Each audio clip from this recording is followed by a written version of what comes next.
யாத்திராகமம் அதிகாரம் 28.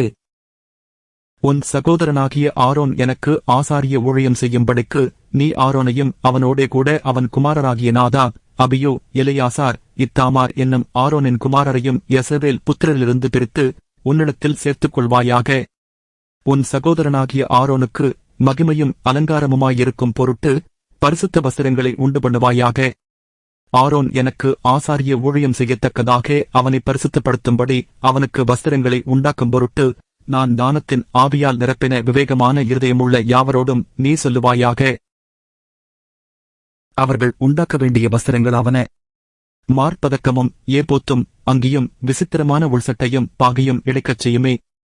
உன் சகோதரனாகிய ஆரோன் எனக்கு ஆசாரிய ஊழியம் செய்யும்படி அவனுக்கும் அவன் குமாரருக்கும் பரிசுத்த வஸ்திரங்களை உண்டு பண்ண வேண்டும். அவர்கள் பொன்னும் இளநீல நூலும் இரத்தாம்பர நூலும் சிவப்பு நூலும் மெல்லிய பஞ்சு நூலும் சேகரிப்பார்களாக. ஏபோத்தை பொன்னினாலும் இளநீல நூலாலும் இரத்தாம்பர நூலாலும் சிவப்பு நூலாலும் திரித்த மெல்லிய பஞ்சு நூலாலும் விசித்திர வேலையாய்ச் செய்ய கடவர்கள். அது ஒன்றாக இணைக்கப்படும் பொருட்டு 2 தோள்துண்டுகளின் மேலும் அதன் 2 முனைகளும் சேர்க்கப்பட வேண்டும். அந்த ஏபோத்தின் மேல் இருக்க வேண்டிய விசித்திரமான கச்சை அந்த வேலைக்கு ஒப்பாகவே பொன்னினாலும் இளநீல நூலாலும் இரத்தாம்பர நூலாலும் சிவப்பு நூலாலும் திரித்த மெல்லிய பஞ்சு நூலாலும் பண்ணப்பட்டு அதனோடே ஏகமாயிருக்க வேண்டும். பின்னும் நீ 2 கோமேதகக் கற்களை எடுத்து யெசபேல் புத்திரரின் நாமங்களை அவைகளில் வெட்டுவாயாக. அவர்கள் பிறந்த வரிசையின்படியே அவர்களுடைய நாமங்களில் 6 நாமங்கள் ஒரு கல்லிலும் மற்ற 6 நாமங்கள் மறு கல்லிலும் இருக்க வேண்டும். இரத்தினங்களில் முத்திரை வெட்டுகிறவர்கள் செய்யும் வேலைக்கு ஒப்பாக அந்த 2 கற்களிலும் யெசபேல் புத்திரரின் நாமங்களை வெட்டி அவைகளை பொன் குவளைகளில் பதிப்பாயாக. ஆரோன் கர்த்தருக்கு முன்பாக தன் 2 தோள்களின் மேலும் இஸ்ரவேல் புத்திரரின் நாமங்களை ஞாபகக் குறியாக சுமந்து வர அந்த 2 கற்களையும் ஏபோத்து தோள்களின் மேல் அவர்களை நினைக்கும்படியான கற்களாக வைக்க கடவாய். பொன்னினால் வளையங்களை பண்ணி சரியான அளவுக்கு பின்னல் வேலையான 2 சங்கிலிகளையும் பசும்பொன்னினால் உண்டாக்கி அந்த சங்கிலிகளை அந்த வளையங்களில் பூட்டுவாயாக. நியாயவிதி மார்பதக்கத்தையும் விசித்திர வேலையாய்ச் செய்வாயாக. அதை ஏபோத்து வேலைக்கு ஒப்பாக பொன்னினாலும் இளநீல நூலாலும் இரத்தாம்பர நூலாலும் சிவப்பு நூலாலும் திரித்த மெல்லிய பஞ்சு நூலாலும் செய்வாயாக. அது சதுரமும் இரட்டையும் 1 ஜாண் நீளமும் 1 ஜாண் அகலமுமாய் இருக்க வேண்டும். அதிலே 4 பத்தி இரத்தினக்கற்களை நிறைய பதிப்பாயாக. முதலாம் பத்தி பத்மராகமும் புஷ்பராகமும் மாணிக்கமும், 2ஆம் பத்தி மரகதமும் இந்திர நீலமும் வச்சிரமும், 3ஆம் பத்தி கெம்பும் வைடூரியமும் சுகந்தியும், 4ஆம் பத்தி படிகப்பச்சையும் கோமேதகமும் எஸ்பியுமாய் இருப்பதாக. இவைகள் அந்தந்த பத்தியில் பொன்னினாலே பதித்திருக்க வேண்டும்.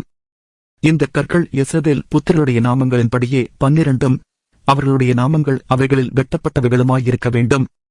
12 கோத்திரங்களில் ஒவ்வொன்றினுடைய நாமம் ஒவ்வொன்றிலே முத்திரை விட்டாய் வெட்டியிருக்க வேண்டும்.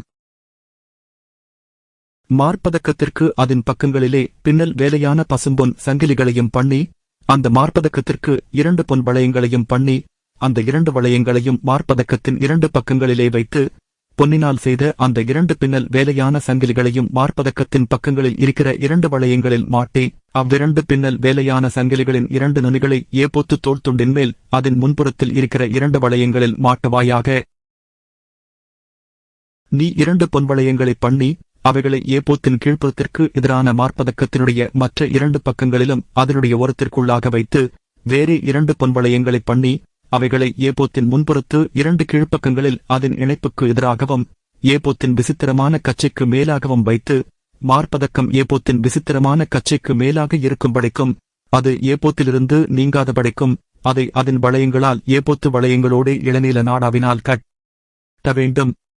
ஆரோன் பரிசுத்த ஸ்தலத்திற்குள் பிரவேசிக்கும் போது யெசபேல் புத்திரரின் நாமங்களை தன் இருதயத்தின் மேலிருக்கும் நியாயவிதி மார்பதக்கத்திலே கர்த்தருடைய சன்னிதானத்தில் ஞாபகக்குறியாக எப்பொழுதும் தரித்துக் கொள்ள கடவன்.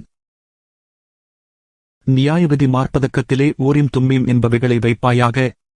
ஆரோன் கர்த்தருடைய சன்னிதானத்தில் பிரவேசிக்கும் போது அவைகள் அவன் இருதயத்தின் மேல் இருக்க வேண்டும்.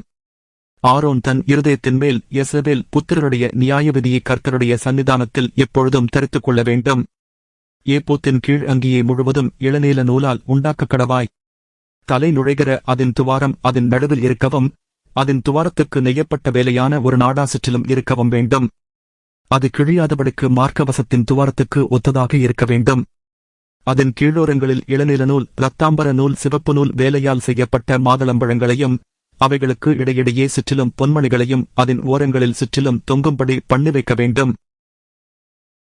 அங்கியின் ஓரங்களில் சுற்றிலும் ஒரு பொன்மணியும் ஒரு மாதுளம்பழமும், ஒரு பொன்மணியும் ஒரு மாதுளம்பழமுமாய் தொங்குவதாக.